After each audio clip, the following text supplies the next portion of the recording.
Good afternoon, Irv. How are you? I'm good, and you, Richard? Good, thanks. Good to see you. Good to see you all. Thank you for coming. My pleasure.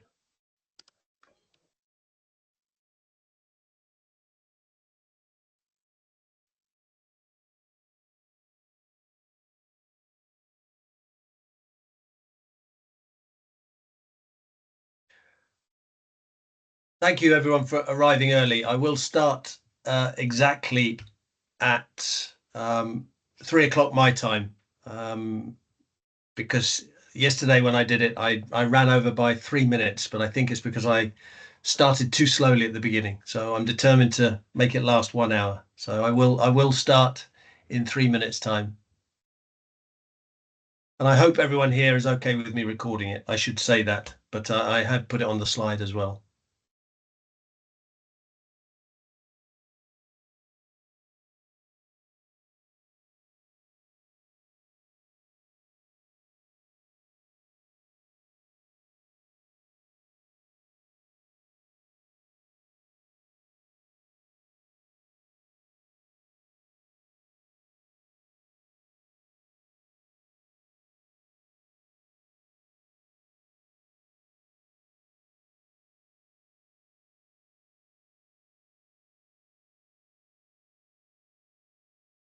Joel, where are you?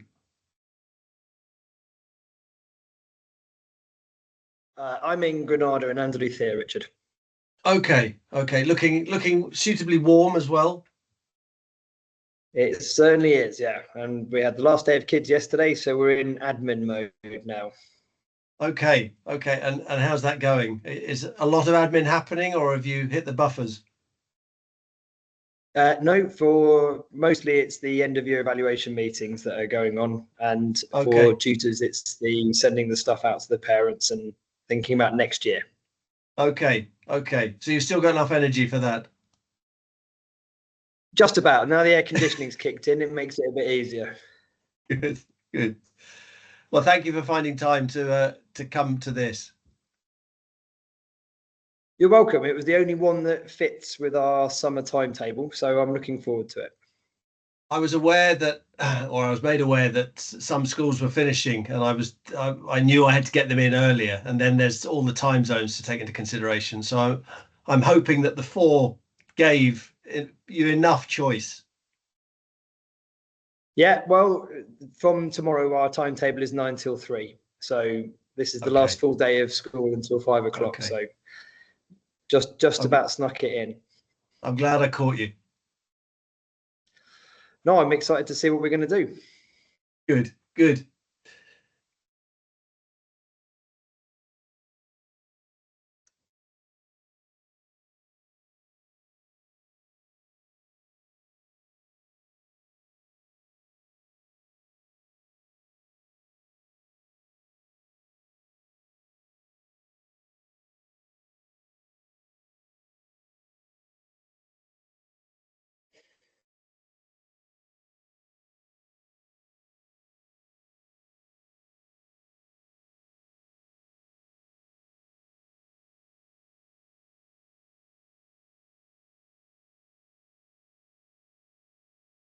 Okay, well, thank you everyone for making time in your busy schedules to come today. I appreciate it, and I hope that at the end of this session you will have a clearer idea of what we're hoping to do in September till December, and I'm going to also show you some of the resources that I've made that hopefully will support you in the training that you're going to deliver. As I said earlier, I am recording this session, and I will share the recording with you later, so don't feel you need to take notes unless you want to. When you see the egg timer symbol, that is mainly to remind me that to give you some time to complete a practical activity. So if you would like to complete that practical activity, just get your AI tool of choice ready now. We're going to be creating a lesson plan using AI and creating a resource using AI. So if you would like to do that, have your tool ready before we get to that bit. What I would like to do, I'm a primary teacher by training, and that's where I've done most of my teaching. And as all good primary teachers, we like to tell stories. And I've got a story that I would like to read to you that I made recently, just to illustrate how I think AI, how we should be thinking about treating AI. Please indulge my primary school practitioner in me. It's the first day of the autumn term at your school, and the staff room buzzes with the usual mix of excitement and trepidation. Teachers clutch their coffee mugs like lifelines, sharing holiday stories and mentally preparing for the year ahead. Right then, everyone, calls your head teacher, clapping their hands for attention. I'd like you to meet our new history teacher. A confident young man steps forward, beaming. Hello, everyone. I'm absolutely thrilled to be here. I should mention that I graduated top of my cohort at Teacher Training College this year. My tutors said I was the best teacher they'd seen come through the programme. The staff room falls momentarily quiet. Eyebrows are raised. Coffee cups pause halfway to lips. Bold statement, you think. Very bold indeed. Over the following weeks, you and your colleagues approach the new teacher's claim with curiosity rather than cynicism. You want to understand what lies beneath the confidence. In the staff room, conversations begin. Tell me about your approach to teaching fractions to Year 5. Others ask, what about engaging Year 9 with World War I? They listen carefully to responses, exploring strategies for both young children's misconceptions and teenagers' resistance to learning. The deputy head suggests team teaching opportunities. Would you fancy co-teaching a phonics lesson with reception, or perhaps a GCS revision session? They watch closely, not to catch him out, but to see if practice matches promise across different age groups. Different colleagues have different concerns. One thinks, has he ever tried to teach Year 2 phonics when half the class can't sit on the carpet? Another wonders, what about my Year 10 English class studying Macbeth on a Friday afternoon? Others are sceptical. How would he manage Year 6 SATs preparation or get Year 8s engaged with algebra? The SENCO worries. I support learners from reception children with speech delays to Year 11s with exam anxiety. Would those strategies work across such diverse needs? You and your colleagues aren't trying to trip up the new teacher. You genuinely want to understand and support him. So you gather evidence thoughtfully. You chat informally with pupils and students. How are you finding your new teacher? You observe lessons when invited, noting how he handles the unexpected, whether it's spilled paint in Year 4 or forgotten coursework in Year 11. You watch him during duties, playground supervision and parents' evenings, seeing how he builds relationships with the school community. After half a term, the picture becomes clearer. The new teacher is indeed talented. Lessons are well planned, subject knowledge is solid, enthusiasm infectious. But he's also still learning, still adapting, still discovering that real teaching is messier and more complex than any training could fully prepare him for. He's got real potential, concludes one colleague over coffee. The training college might have been right about his abilities, but teaching our children in our context with our challenges, that's something he's growing into. Exactly, nods another.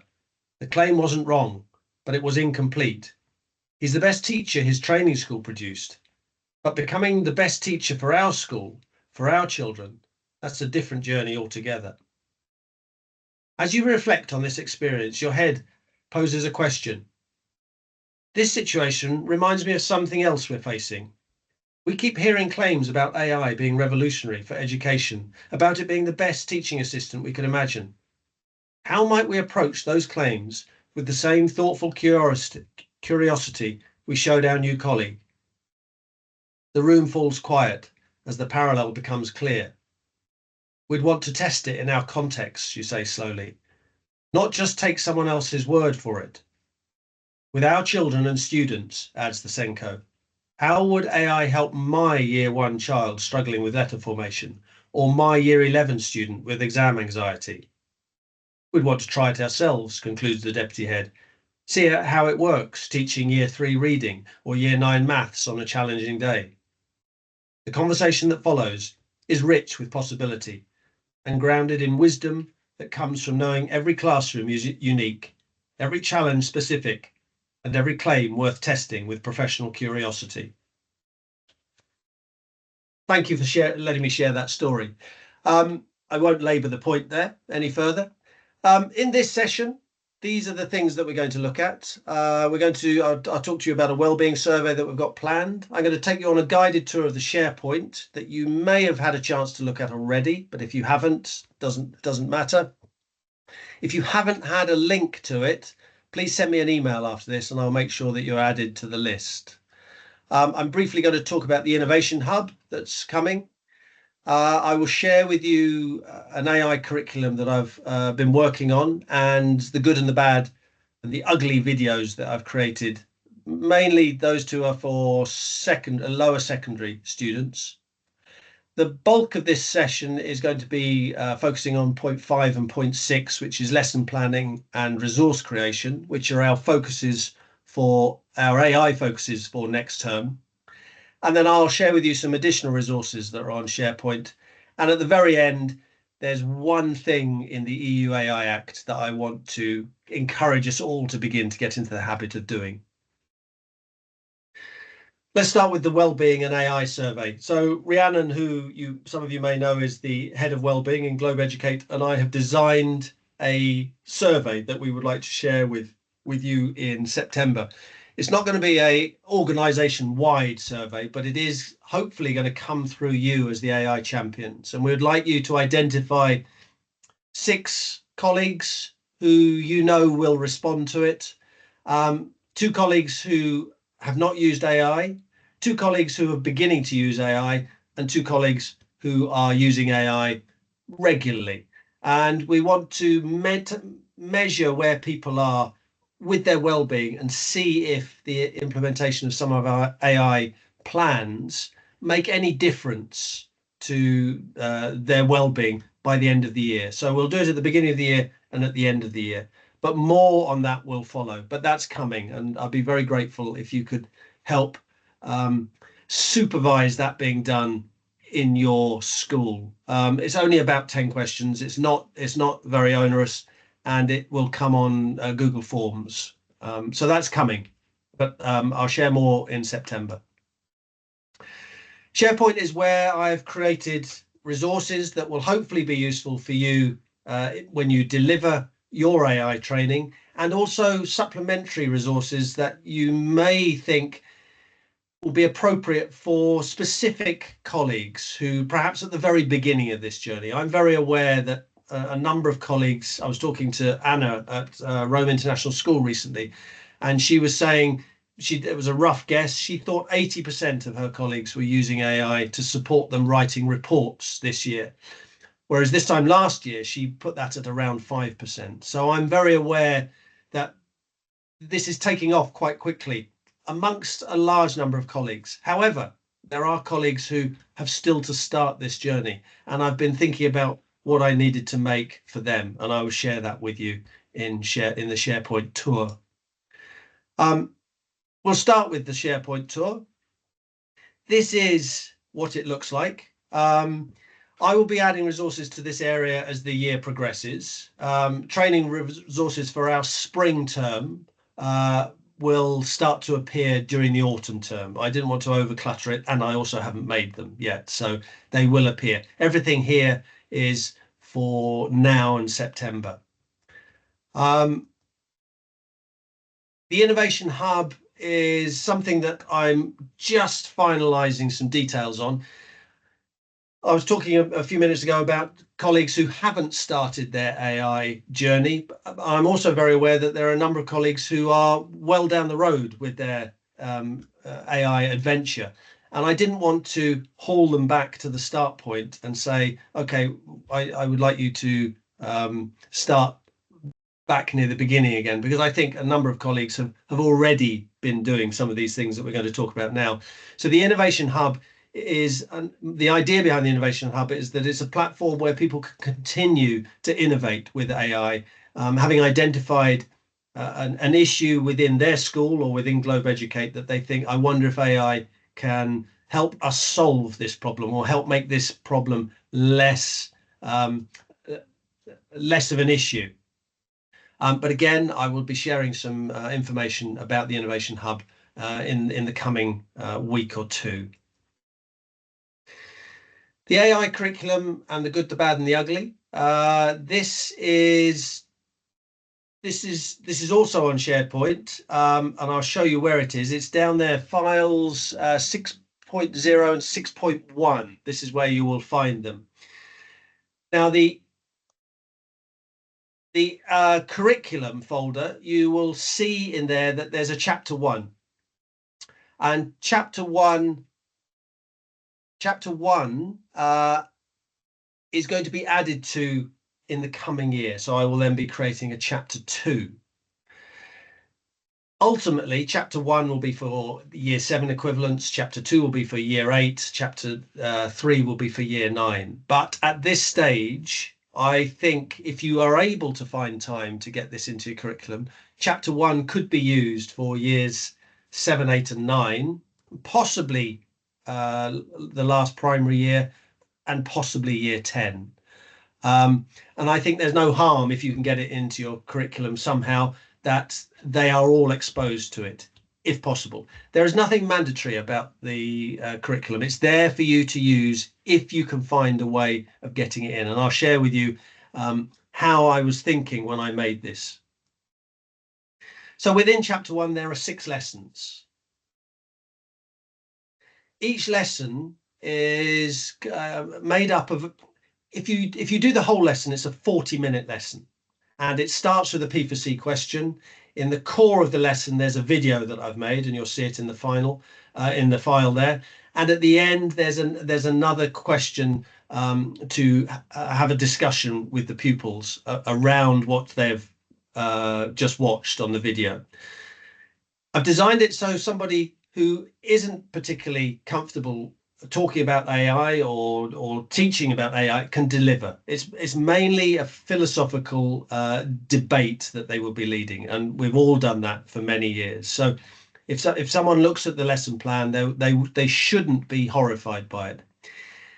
That's the 40-minute session. If you can't find the time to deliver 6 40-minute sessions, and I know how precious time is, each video is between 10 and 15 minutes long. And you could give it just to the students to look at. In the video, there are questions. There are questions for understanding and critical thinking questions embedded in the video. And I ask the students to talk with a friend or with a neighbour about what they've just watched. So if you've got 10 minutes, 15 minutes, you might decide that the students could watch this on their own and talk to their work partner with this. Thinking about when this could go, I was thinking this could possibly be used in a form time. It could possibly be used in a computing lesson. It could possibly be used in self-directed learning time. At a squeeze, if you've talked to the PSHE lead, it could be squeezed in there. It doesn't have to be done in the first 6 weeks. It could be done in the second term. It could be done in the third term, whenever you've got a little bit more slack in your timetable. As I said at the beginning, it is at a trial stage. So if you are able to get it in, that would be fantastic. And I would be very open to receiving feedback on whether it works for you or whether there needs to be any adjustments before I make chapter 2. So please think about getting it in, and please do, if you do get it in, give me as much feedback as possible. So that's the AI curriculum. I've circled at the top of this. This is the videos that I referred to. So this is the good, the bad, and the ugly videos about AI that I've created, and there are 3 of them, and they are real stories about how AI has been used in the world. These could be used in an assembly or a form time, and they're only about 10-15 minutes long, each one of them. You'll see at the top I've circled in this particular folder, I've made a little video that shows you around these folders. So that is just somewhere to start when you open the folders. click on that video and it will just explain what I've got in those files and what my thinking was as I was creating them. Right, as I said, our focus for today is this is for the training that you are going to be giving in August, September 2025. And this is work that we would like colleagues to complete in the first term. You may have heard me talking about in communication, talking about a digital portfolio. The digital portfolio is just an area on your school system where you can collect evidence from colleagues of their creation. So once you've delivered your training and people go off and they start creating their own lesson plans and their own resources, just collect everything that they make in the digital portfolio on your system. And it's from that digital portfolio that you will print off some of the examples of work that are created and put on the whole school display. Now, I would like a school display to be permanent for the year, and it's going to be entitled How We as Teachers Are Using AI in Our School. And this hopefully will be in a place where parents can see it, where visitors can see it, and where colleagues can see it. And I think having that up front and in everyone's eye line all year will keep the AI story alive for everyone. And I'm also hoping that it's not too big addition to the roles that you already hold. There's no reason why you can't delegate the putting up of the display. Once you've shown colleagues where they need to store their digital records, and you give another colleague access to that folder, they could be responsible for keeping the display refreshed and updated. Come January, you will replace the lesson planning and the resource creation examples with the next set of examples that we will work on in November and January. So let's start with lesson planning. Lesson planning can be found in folder 2.0 on the SharePoint. Again, in the red box at the top, I've highlighted 3 documents that I've pinned. So the document on the left is like an inventory of everything that you will find in the lesson planning folder. The central file is the video tour that I've made of that file. And the document on the right, if you are going to be in the lucky position, and I know not all of you are in this position, but if you're going to be in a position where you've been given some time at the beginning of the year to run a training course of an hour and a half, that document is a full guide of how you could use the resources that I've created here. And it would tell you when to play certain videos, which PowerPoint to use, which PDF to hand out, and it gives you the whole structure of a training session.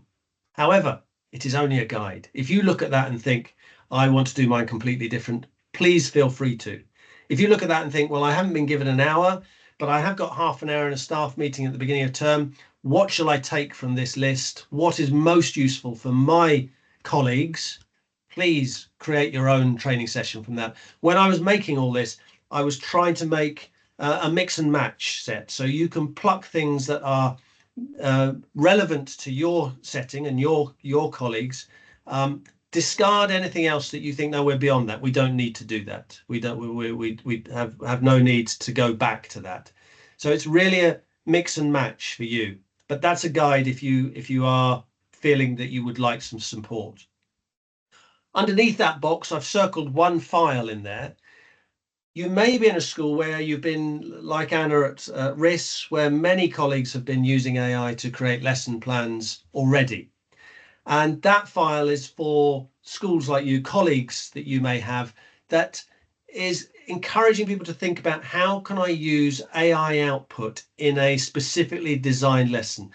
And in there are resources. I've created AI outputs that you can get your pupils to analyze and to look at and to pull apart and to compare with traditional sources and begin to think about developing that critical thinking that students are going to need more and more. So have a look in that if you think I don't need to create another AI lesson plan because it's part of my practice already, but I would like to make a developmental step in a direction using AI in lessons. Have a look in that folder. And that's an example of the document on the left that I referred to, which is the overview of the workshop that you could potentially deliver. Down the bottom, I have, this is for colleagues who are not in a position, who haven't got any time to do any training. And there are some colleagues within Globe Educate who just won't be able to get in front of their staff as a group. So in that folder, the worksheets and activities, I've created some activities that people can work on their own. So it's going to be self-paced worksheets. So have a look in there, and there's some activities that you can hand out to colleagues or direct colleagues to and say, work through these activities. And once you work through these activities, you will be in a better position to tackle AI planning and resource creation. So we've got hopefully enough resources in there for people who are doing a whole training session or part of a training session or no training session at all. Okay, so this section is the bit that you're going to be delivering, hopefully, in September. Okay, and this PowerPoint that I'm using is in the AI lesson planning folder. So you can go in and find that and lift it out and use it if you would like to. Okay. So this is the bit where you are going to have a little practice yourself if you want to. Okay. So this is how I start, and the notes are on the slide for you. From idea to implementation. This presentation will walk you through the complete process of using AI to create an effective lesson plan, from your initial concept to a classroom-ready plan.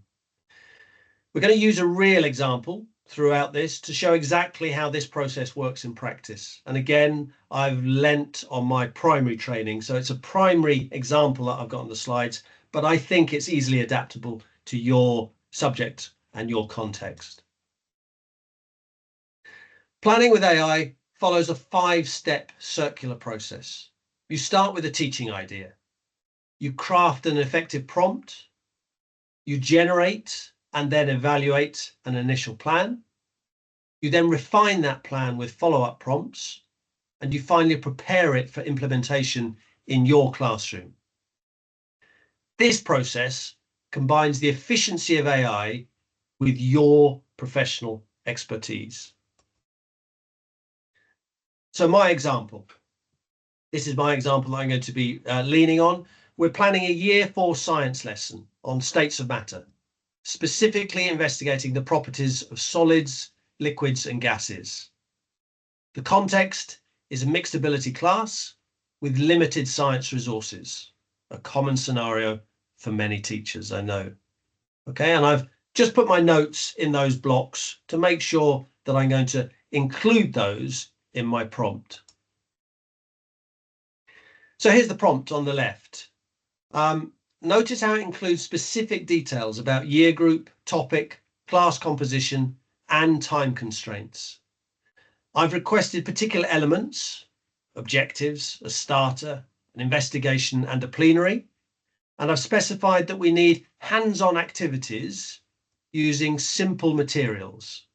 I've also highlighted the need for vocabulary development, which is important for my EAL learners. Okay, so there is our first egg timer. I'm going to stop talking for a few minutes. Please use that prompt as a skeleton for yours. So you don't have to have a 60-minute, you can make it a 30-minute session. Change the subject, change the year group. Okay, so adjust it to a lesson that you would be teaching. And I think that's also a really good place to start for you to get a sense of how good is the AI when we use it for something that we're particularly knowledgeable about. At the bottom, just remember the key elements. So the year group, the topic, the class composition, time, specific components, materials, and special considerations. Okay, I'm going to turn my mic off and I'll let you get on with that in peace. I'll give you 5 minutes. Is that all right? Great. Can I ask a quick question, please? Absolutely. Hello, Andrew. No, thank you. Last time we did something like this, it was CoSpaces that was pushed as the main AI that we should be using with our staff as well. I've found limitations with the free version of CoSpaces. I'm just checking if we should be using that again, because I'd like to test it with what we're meant to be asking our staff to do, just to ensure that's going to be functional in a live setting. So is that still the plan from Globe Educate? Is there something new? Well, I'm of the view we're either Google schools or we're Microsoft schools at the moment. So there is that element that comes for all teachers as part of their accounts, Gemini or Copilot. I also have no issue with you going to an AI tool of your own choice, with the caveat that no sensitive data is put in. And I think what is important at this stage is that we're practicing using AI to create lesson plans, rather than learning about the nuances of a new AI tool. So I think if you've got everyone using Copilot or Gemini, stick with that, Andrew. If you think getting someone to choose an AI tool is going to be an obstacle I don't need to get over at this stage, I would allow people to have use of whichever AI tool they want to use, on the understanding that they don't put students' names in or any data that is personal. How does that sound? It might be the best way to go about it. Like, I know for a fact if I put this into my premium GPT, it'll spit out a perfect lesson plan. I mean, I think most people here have some experience with that kind of thing, but we can't ask all the staff to do that if it's out of their pocket. So I'm not sure what the best free version is. I know DeepSeek probably is a red flag for a lot of people, but I know that it's pretty high functionality for low cost. So anyway, I don't know, but I agree. If you guys are happy for us to just say an option, as long as we have the caveat of no sensitive information, then that makes it easier for me. I can recommend something good to the staff. But I would go with that, Andrew. I'm very aware of removing blockages for people who are just starting out in this. And if you've got colleagues who are using a certain AI tool and they can sort of teamwork with somebody who's starting out new, and that is not a tool that I recommend at the moment, that shouldn't count. Okay, thank you. Yeah. Hi, Andrew. Richard, can I just jump in and say that the free ChatGPT is pretty good at doing the class, the lesson plans as well. A lot of our staff use just the free ChatGPT 4 on their own accounts, and they've had pretty good results with it. So great. Just to answer that question. No, thank you for that. Danny. I chatted to no another worries. here, and they had the same thing. I've been on the paid one for a long time now. It's pretty good, but I think free one's pretty comprehensive too. So I think that's a good middle ground between not red flags with certain places and just being higher functionality. So that works for me. Thank you. Okay.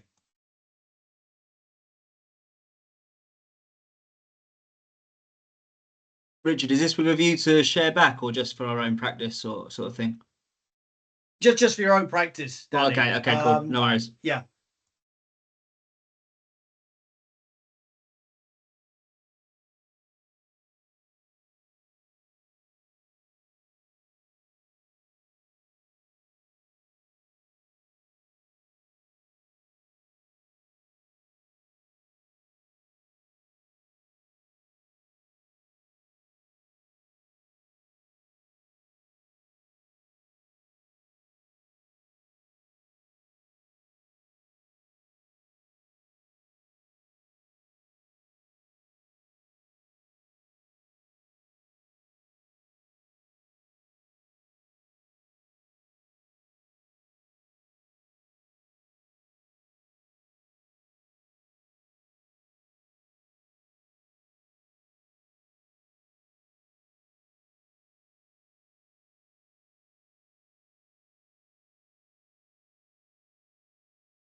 if you could just show me with a thumb emoji, if you've come to the end of your practice, that would be great. And then I'll move on.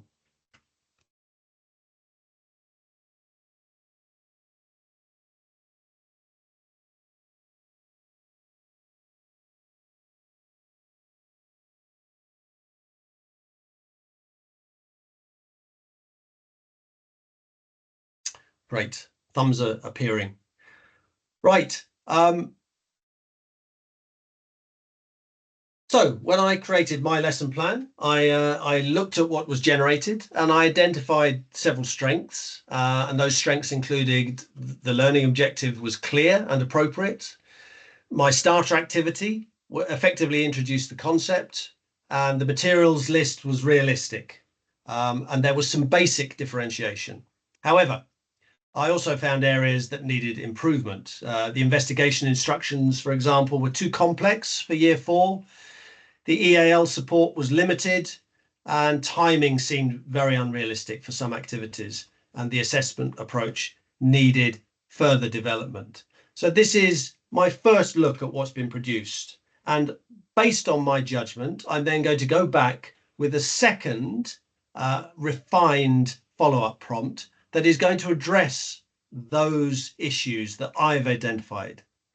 So based on my evaluation, the follow-up prompt is going to improve this. So I want to address 2 key issues, the complex investigation instructions and the limited EAL support. I'm asking for simplified step-by-step instructions with visual support, plus an explicit vocabulary support with simple definitions and visual aids for EAL learners. So that's what I'm now putting in as my second prompt to improve what has just been created. So again, I'm going to give you time to do that. After this, after you've improved your lesson, I'd just like you to share with the group a couple of the things that you tackled and you changed and you improved.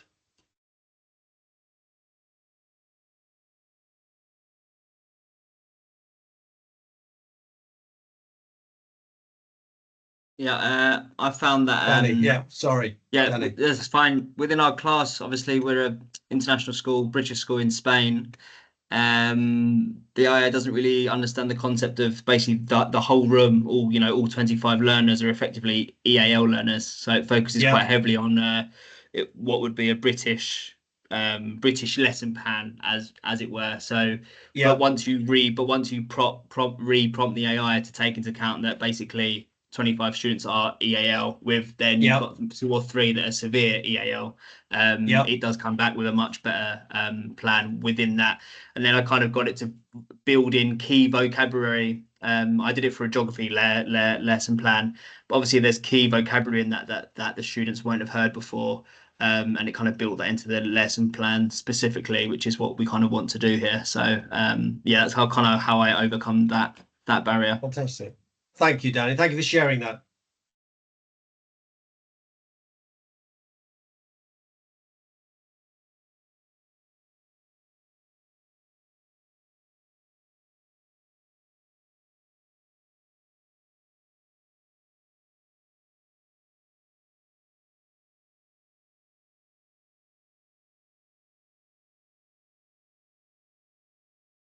Again, thumbs are beginning to appear. Has anyone got something that they would like to share that they've noticed between their first prompt and then their second prompt, and what they particularly wanted to address? Danny was sharing with us, I think that was a historical thing, Danny, wasn't it, that you do regularly? Has anyone got anything that they've noticed on what they've just been working on?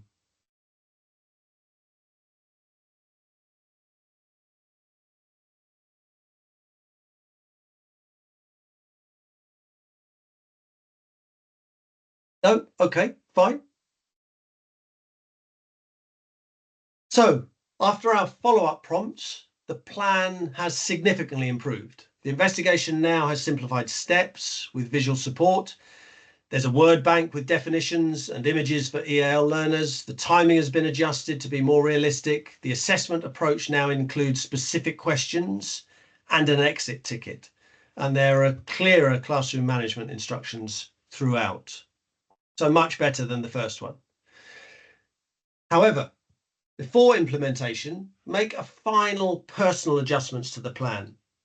And these are the elements that AI can't know about in your specific context. Very similar to what Danny was just talking about and his classroom with 25 out of 25 students being EAL learners.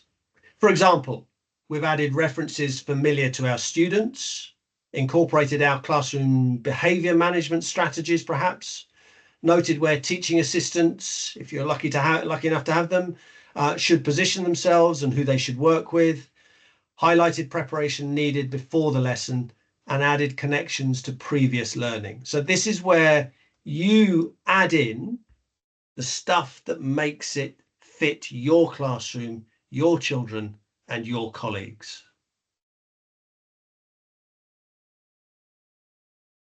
Throughout the planning process, there are key decision points where your professional judgment is essential. You need to ensure curriculum alignment, age-appropriate content, resource availability, realistic timing, differentiation for your specific learners, and safety for all activities. AI can suggest options, but these critical decisions require your expertise. To maximize efficiency, and I'm sure Danny, Andrew, and a number of you are already building up quite a hefty AI prompt library of your own on your computer that you can dip into, copy, and use in the future. So create a prompt bank for different lesson types. Request that the AI creates resources alongside lesson plans. Generate multiple variations to compare different approaches.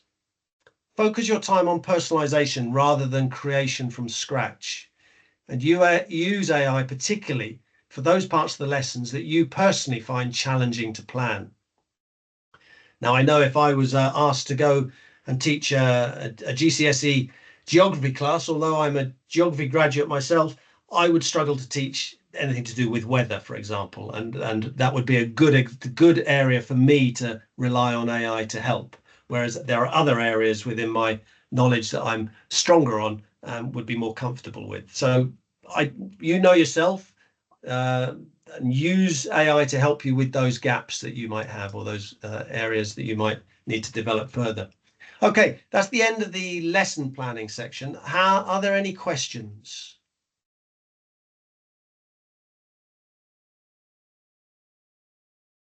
Okay, everyone okay? Sorry, I just thought of one, I guess. Specific to like more DP, or you mentioned IGCSE, like higher level curriculums, there's quite a specific knowledge base and topic list and stuff that go alongside those things. I guess I'm wondering if there's anything as far as AI tools that are aligned with those curriculums that exist currently, or that the Globe Educate or maybe the IB do you know anything about that, or if that's a thing happening? I've talked to a number of AI companies that are claiming, with justification, I've got no reason to doubt them, that if you do invest in them, they will upload all those curriculums and the documents to their AI tool for then you to be able to work to. Personally, I've used Claude because they have a project tool in Claude, and I upload documents to the project tool and get Claude to work off those. So from my experience, Claude might be something worth investigating, that aspect of Claude. That's the paid version. I know there are tools that will do what you're talking about, but I've experimented with GPT too. I just was wondering if there's anything. So I've had a look at quite a few of the IB offerings that companies are saying at the moment, but they're nowhere near advanced enough to actually.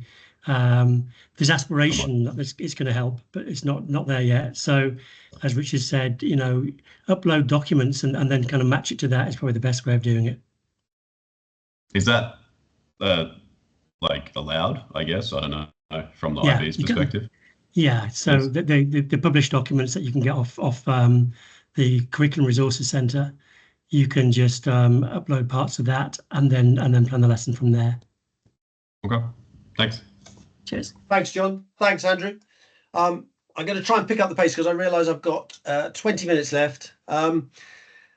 So we've been looking at lesson planning. We're now going to move into creating a resource to go with that lesson that you've just planned. So this is the second training session that you will need to think about and deliver in September.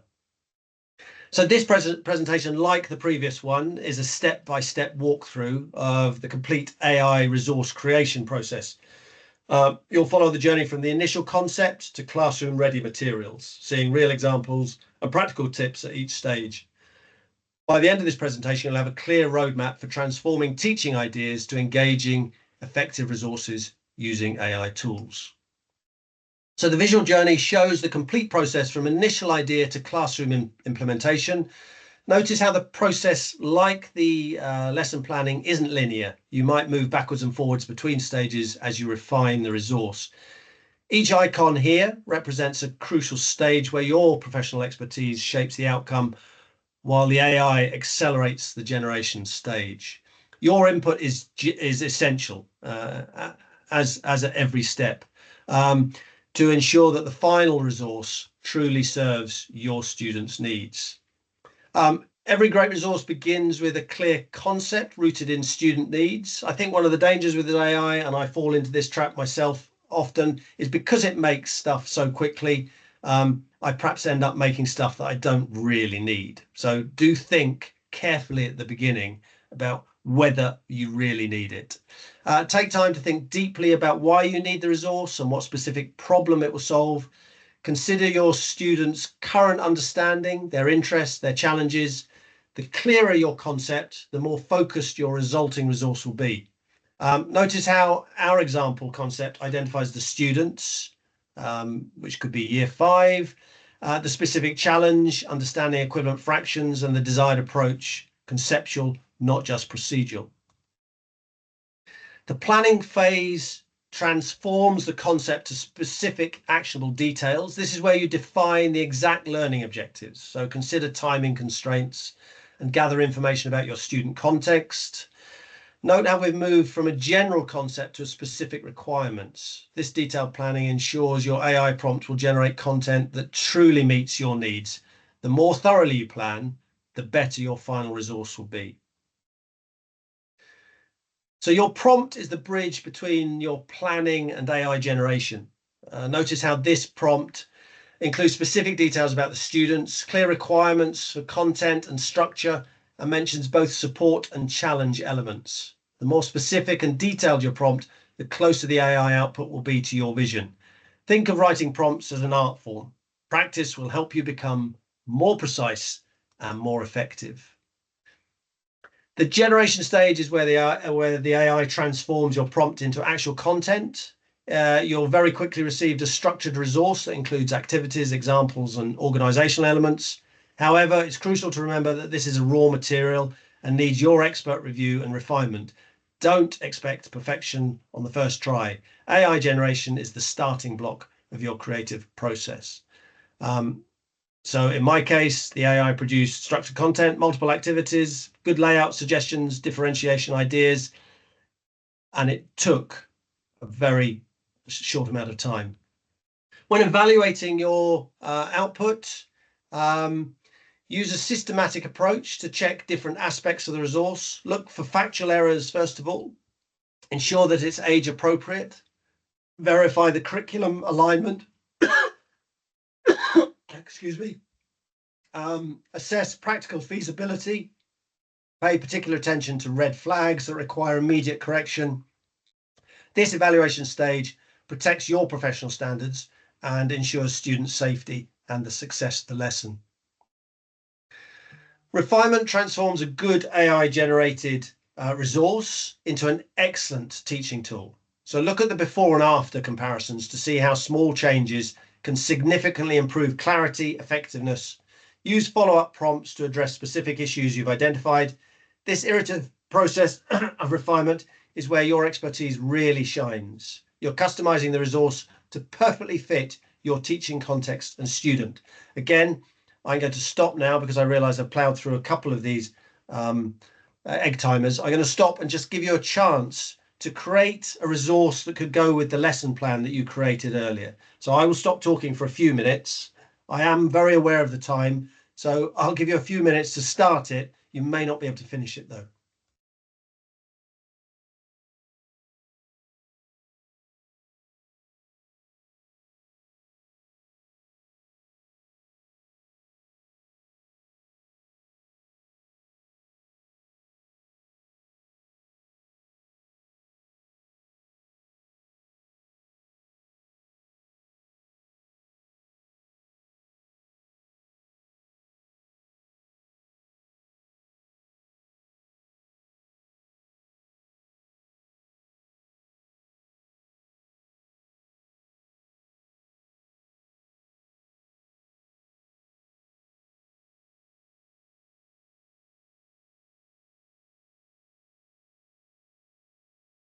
One or two of you have been asking about access to SharePoint. As soon as this session is finished, I will share your email with the IT team and they will send you an invite to join the SharePoint. So if you haven't had access yet, please just drop me an email afterwards and I'll make sure that you do get access by the end of today, hopefully. If I have to talk to someone in Madrid, so it depends what he's doing, but you should have it by tomorrow at the latest.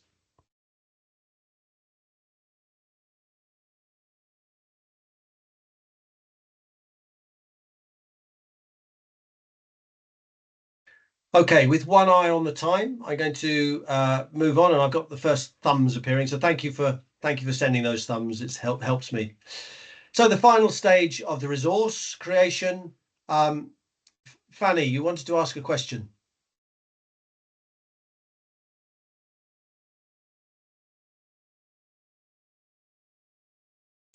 I think we're both just trying to figure out how to do the thumbs. Sorry. Oh, okay. Okay. Hi. Yes, so this is sorry. what. Sorry. Hello, Fanny. Hi. That's okay. Hi. I'm really sorry. Hello. No problem. Did you want to ask me a question, Fanny? No, I was. We are from Pascal Education Larnaca, and I'm new, and I'm just trying to figure out, about this AI champion role. Okay. Fanny, it's okay. I'm just gonna. If it helps you, Fanny, I'm very happy to meet with you one-to-one online. Yeah, I would love that. Yes. Send me some times that are good for you. Yeah. All right. Okay. And that goes for everyone. Thank you very much. That's not just an invite to Fanny. That's if anyone would like a one-to-one. I'm more than happy to meet with you. So the personalization and adaptation, that's like with the lesson plan. This is where you add the details that are specific to your classroom, your school, your students, without putting any personal information in that can help identify students. And this final stage brings the resource up to a standard that you are happy to share with your students. Once you've handed them out, there is still work to do for you, because this is where during the lesson, observe how your students use those resources and ask for feedback about it. So this feedback is invaluable for you for improving both the resource and future AI prompts. After the implementation period, implementation of the resource, take time to reflect on what you've made and document what worked well and what could be improved. This reflection then feeds back into your next resource creation cycle, making you increasingly effective at creating AI enhanced materials. And I really recommend, if you're starting out on this process, do keep notes for yourself. I think if you've been doing it for a while and you're getting into the habit of it and you understand what you've got to do and the language you've got to use and the processes you've got to, you don't need to keep making those notes. But I think at the beginning, it can be a very valuable discipline to adopt. Are there any questions about that aspect of this presentation? No? Okay. So for the last 10 minutes, I'm just going to share with you the additional resources that are in the SharePoint that you might want to explore and might want to consider using in your context. So at the top of SharePoint, there are 3 folders. The green one, the AI literacy, there are videos in there that are going to be on Attensi. So I don't think there's any need for you to go into that folder. I've just placed them there as another place to store them, but they will be shared with colleagues on Attensi, and it will be a mandatory course that everyone has to take. File 1.1, setting up. So if you do have some colleagues who haven't gone nowhere near AI, there may be some resources in there that you want to share with those colleagues. And there's a video in there. There are some activities that they may want to use in their own classroom, in their own time at home, that will help them make that first step into using AI. Anna.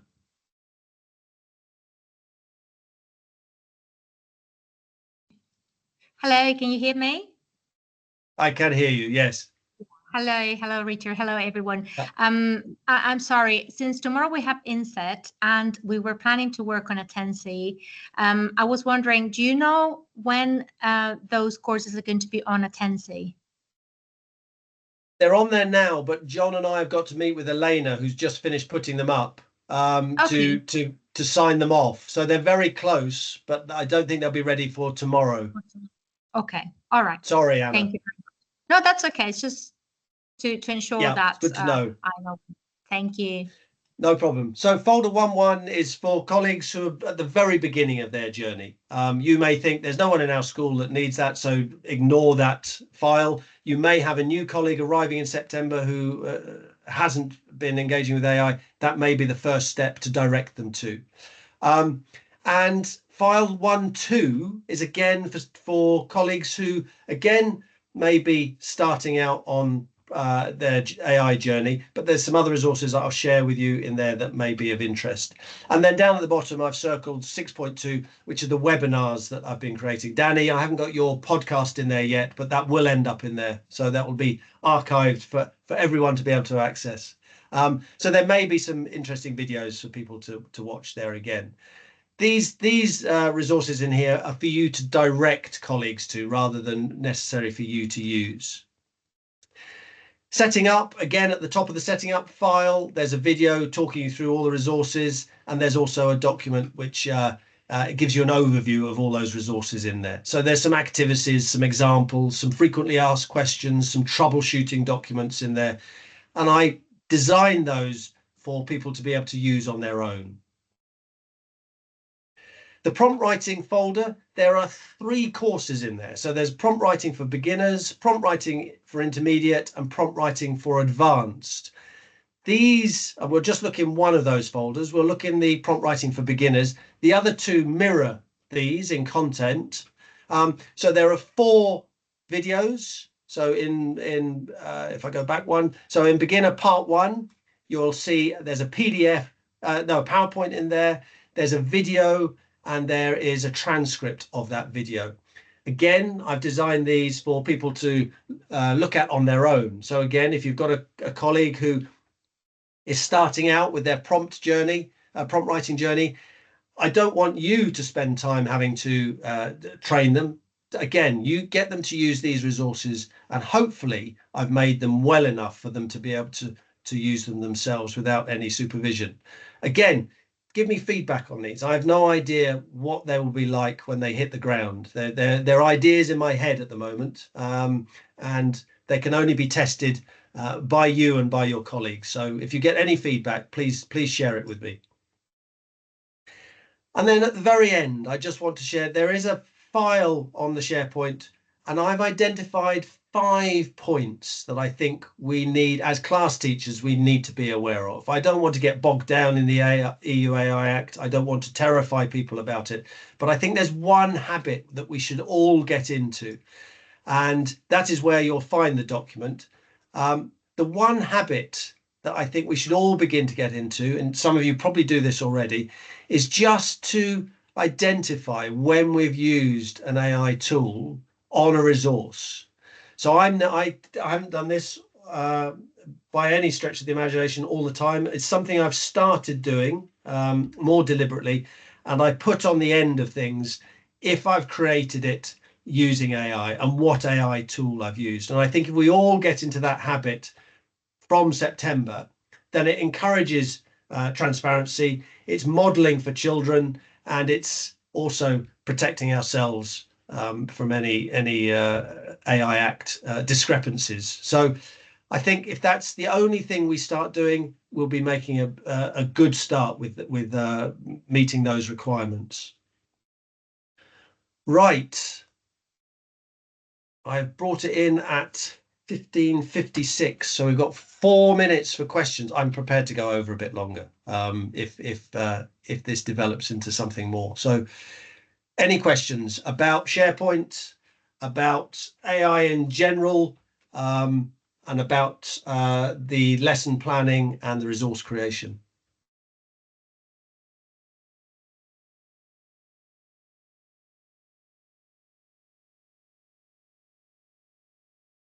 No? Great. I hope that you are feeling that I've provided you with stuff that you can use, and I hope that you have looked at that on a high level, admittedly, and thought, yes, I think I can incorporate some of that in what I've got to do. And I think I know of colleagues that will benefit from certain parts of those resources. As always, if there's anything missing or anything you think I could think about developing that would benefit you and benefit others, just send me an email. I'm here to help make your life as an AI champion easier and smoother. Anna, your hand is up. Yeah, sorry. So thank you very much, Richard. First of all, thank you very much, Richard. Really appreciate all the work you have done and how you're making our lives much easier. I just wanted to ask a question, not about resource creation or lesson planning, but more in general that I've been reflecting on. How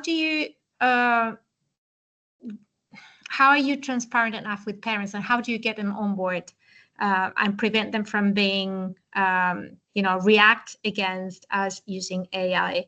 Because we get some of those, using AI.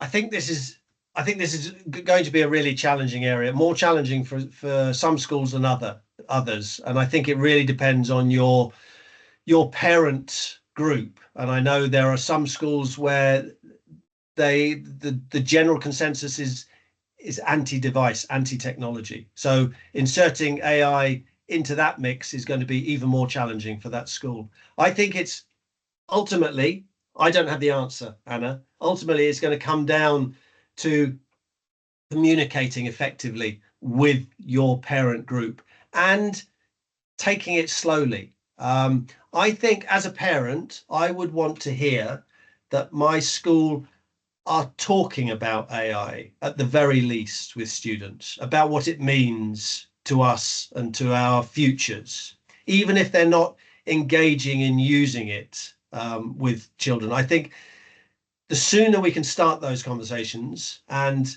demysticize AI in the parent's eyes, that can only be of benefit. But having said that, I can't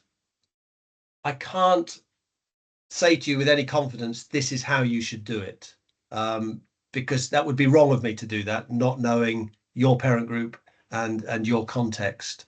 But I think the more we talk about it, that's why I've been writing a weekly blog, because I think the more we talk about it and don't necessarily ram it down people's throats, the more open they will become to it ultimately, because it's not going to go away, and they're going to have to make that journey themselves to get to a position where they're more comfortable with it.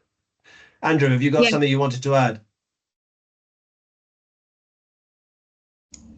If Anna had another, I don't know if Anna wanted to add something, sorry. But no, sorry, I just wanted to say, sorry, that we are sharing, in fact, we are sharing your blog through our newsletter already. So I was just wondering if we had to have like a whole school disclosure or something of how we use AI, like through the website or something like that, like very specific. Yeah, and I completely agree with what you're saying. We need to work with our parents. There's no one formula that works, but like more in general, like, or are we required as Global Educate schools to disclose I don't know, what we're doing somehow? I think if we as class teachers are stating when we've used it and we are consistent with that statement, then if and when we are asked by a parent, how are you using AI? You've got an example and you can talk through it. I think we begin to cause problems for ourselves when we don't acknowledge it. And then the trust begins to go. So I think, yeah, it requires, John, it looks as if you would like to add something. Yeah, absolutely. So I think this is something obviously has to be done very carefully, but you've also already got things that you do that are controversial with parents already. So that the rollout of technology to students there's a precedent you've done there. Sex education, maybe some political stuff you've done as well. So you've got patterns of things you've done in the past that you can look towards. But I think all of this stuff, myself as you're linked to the education team, Richard as well, and your leadership team, we can sit around together and talk about how we can work in that. Is that all right, Anna? Yeah. Thank you, John. Thank you, Richard. Andrew. Yeah, just adding to that last thought, I just think having the knowledge that we have and being like a source of expertise on the topic goes a long way as well. Like, I'm happy to talk to any parent or anyone in my personal life about AI, and quite often people have a large opinion set without a lot of experience and knowledge, almost always when they're negative about it. So the more knowledgeable you are and the more you can have that positive but also expert level conversation, I think that goes a long way. Just my 2 cents, but actually my question was related to it as far as utilizing it, not with the parents, well, obviously not using it with parents, but the students in the classroom. I think we touched on it. I don't have the SharePoint still, so I can't see or go back to that, but how do we feel about teaching it to students and having them actually engage with AI as far as for their own learning, for projects, research? Like, is that, I know that's something we're touching on at the moment, maybe, but I think there's a lot of benefit there. So I'd love to see how we can move forward with that. Absolutely, Andrew. I'd appreciate if you have a look at the very least at what I've created as the beginning of the AI curriculum and give me your feedback on what you think about it, and if you think it's something that could develop further. Yeah, so just to clarify, because again, sorry, I wasn't around it all, I got here just slightly late, but was that to be used for teaching students to use AI? Is that the idea of those lessons? The idea of that it's more to do with AI literacy. So and to think about what is behind AI, and one of the activities in there is for them to think about creating their own AI agent, but it's all paper based. It's not something that they actually put into AI at this stage, because it's for the 11-12-year-olds that initially. So I know young children are using it, but they shouldn't officially be using it. So is that so I'm not, or something that they're not meant to be using it before a certain age, or because 13 is the age. But yes, it's like Instagram and Facebook. It's one of those rules. So they're not supposed to, but millions are. Well, same as you said before, I think inevitably they will. So it's we'll get there. But can't break the rules today, I guess. So all good. Thank you. And Anna, Andrew, and everyone, I think, remember, one of our greatest strengths is that we're all battling with the same things, and we're all experiencing the same things in our schools. So do reach out to each other. Do use the network that you have, and find out from others who may be slightly further down this track than you are. What did you do in this case, or where are you with this? So I do encourage you to connect with each other. And I know some of you are already, but you have a huge resource out there. Right, it is 4:05 for me. I'm sorry, I'm going to have to stop now. I've got a son in after school club that I need to pick up. So I'm sorry to make it all about me on this occasion, but thank you for coming. And if you have any questions, send me an email. If you'd like to meet, send me an email. If you want access to SharePoint, send me an email. And I look forward to working with you next year. Thank you. Thanks, mate. Cheers.